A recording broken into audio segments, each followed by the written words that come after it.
इस वीडियो में आपका स्वागत है। आज हम लोग एक टोकरी भर मिट्टी कहानी को देखने जा रहे हैं। इसके रचनाकार माधवराव शपरे हैं।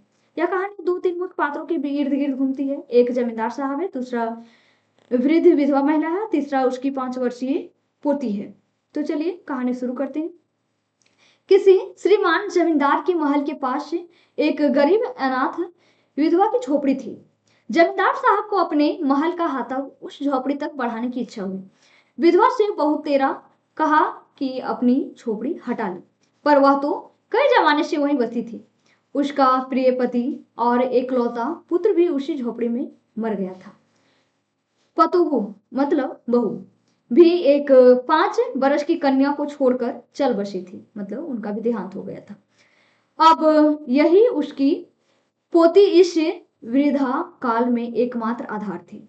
जब उसे अपनी पूर्व स्थिति यानी पहले की स्थिति जब उस महिला को याद आ जाती तो मारे दुख के फुट फुट रोने लगती थी। वह दुख के मारे वह रोने लगती थी, वृद्ध महिला। और जब से उसने अपने श्रीमान पड़ोसी मतलब जमींदार, ठीक है, की इच्छा का हाल सुना कि जमींदार का इच्छा क्या है कि महल की जो हाथा है उसे बढ़ाया जाए और उस महिला की झोपड़ी को हटा दिया जाए। तो जब ये बात विधवा महिला को पता चलता है तो उनका दुख जो है और भी बढ़ रहा है। तब से वह मृत प्राय हो गई थी। उस झोपड़ी में उसका मन लग गया था। वह महिला का उस झोपड़ी में मन लग गया था कि बिना मरे वहां से वह निकलना नहीं चाहती थी। वह बिना मरे वहां से निकलना चाहती ही नहीं थी। श्रीमान के सब प्रयत्न निष्फल हुए। तब वे अपनी जमींदारी चाल चलने लगे।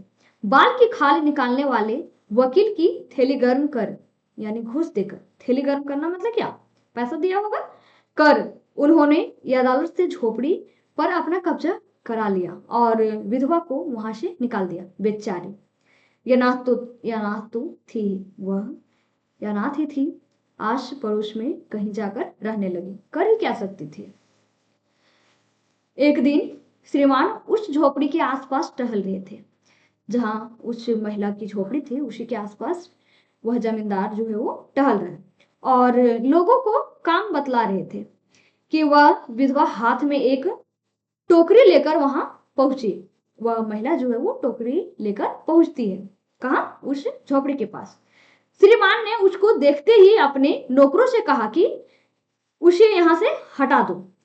श्रीमान जी जमींदार जी जैसे उस महिला को देखते हैं वैसे ही जमींदार साहब नौकरों से कह देते हैं कि उस महिला को यहां से हटाओ, हो सकता है कि वह फिर से कब्जा करने आई होगी। पर वह महिला गिड़गिड़ाकर बोलती है कि महाराज, अब तो यह झोपड़ी तुम्हारी ही हो गई है, मैं उसे लेने नहीं आई हूं। महाराज क्षमा करें, तो एक विनती है। वह महिला कहती है कि महाराज क्षमा करें, तो एक विनती है। जमींदार साहब के सिर हिलाने पर उसने कहा, जमींदार साहब सिर हिलाते हुए इशारा करते हैं कि बोलो। जब से यह झोपड़ी छूटी है तब से मेरी पोती ने खाना पीना छोड़ दिया है। वह जो 5 वर्षीय पोती थी वह खाना पीना छोड़ दी है। मैंने बहुत कुछ समझाया पर वह एक नहीं मानती। वह महिला जो है वो अपनी पोती से समझा रही है, खाने के लिए कह रही, लेकिन वह जो छोटी बच्ची है मान नहीं रही इस बात को। जब से यह झोपड़ी छूटी है तब से मेरी पोती ने खाना पीना छोड़ दिया है। उसकी पोती क्या करने छोड़ दी है, खाना पीना। मैंने बहुत कुछ समझाया पर वह एक नहीं मानती। यह कहा करती है कि अपने घर चल, वहीं रोटी खाऊंगी। वह बच्ची क्या कहती है कि जब मैं अपने घर जाऊंगी तब वहीं रोटी खाएंगे। अब मैंने यह सोचा कि इस झोपड़ी में से एक टोकरी भर मिट्टी लेकर इसी का चूल्हा बनाकर रोटी पकाऊंगी।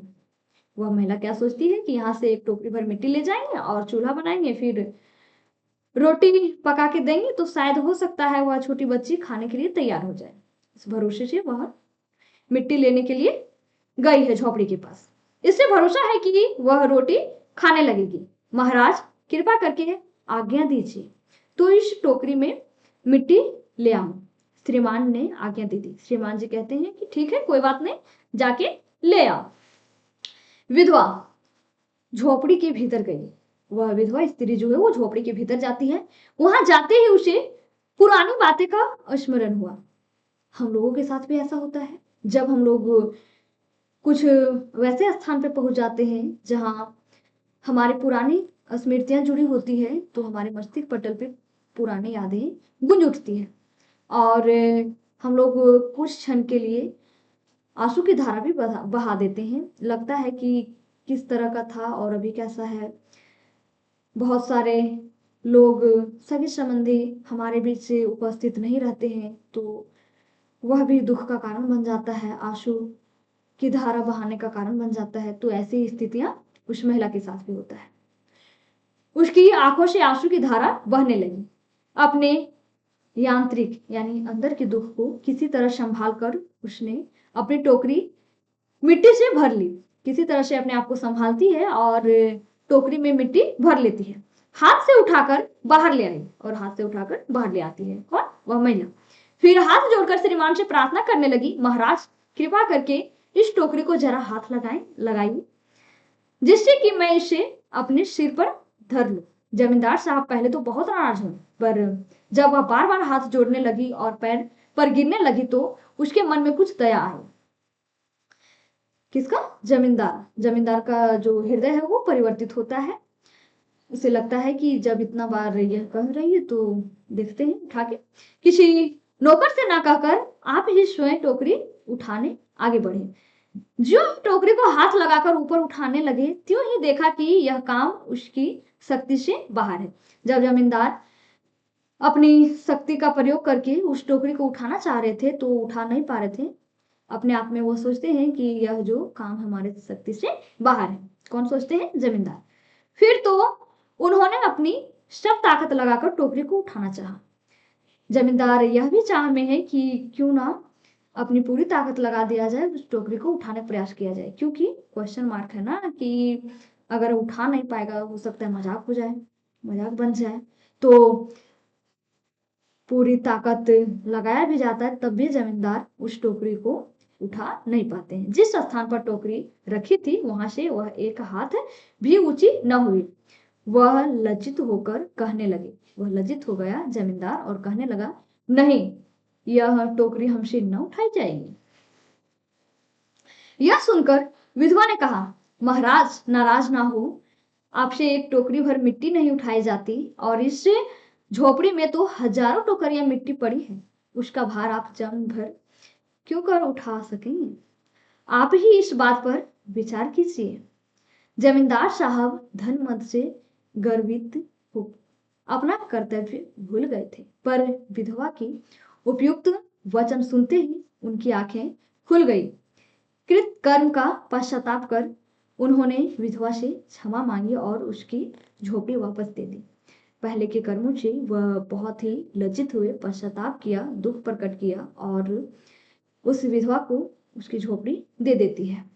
तो मिलते हैं नेक्स्ट वीडियो में, तब तक के लिए धन्यवाद। यही कहानी समाप्त होती है।